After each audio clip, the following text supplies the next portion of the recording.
Láska je biochemická reakcia, ktorá nezasahuje len mozog a srdce, ale každý por nášho celého tela.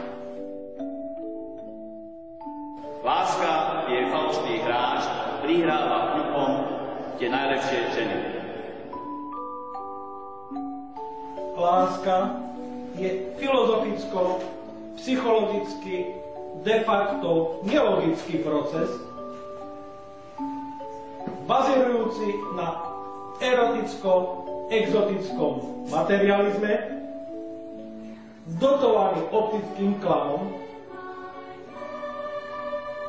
ktorým infikuje, infiltruje a zároveň paralelne deštruuje všetky vzniknuté prvky skôr, než aby sa stali problémom a produktom reality.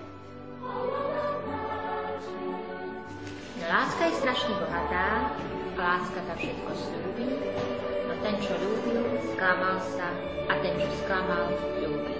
Čo sklamal, ľúbi, prach dlhých, smutných letných dní na staré lístie padá.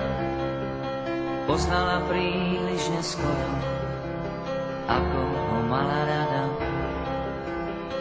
Tak každoročne v jeseni svetlá sa stratia z duše a človek koník túlavý od srdca k srdcu kluše a pre každé chce zomierať, žiť nechce pre nijaké, chcel by mať jedno pre seba, je mu to jedno.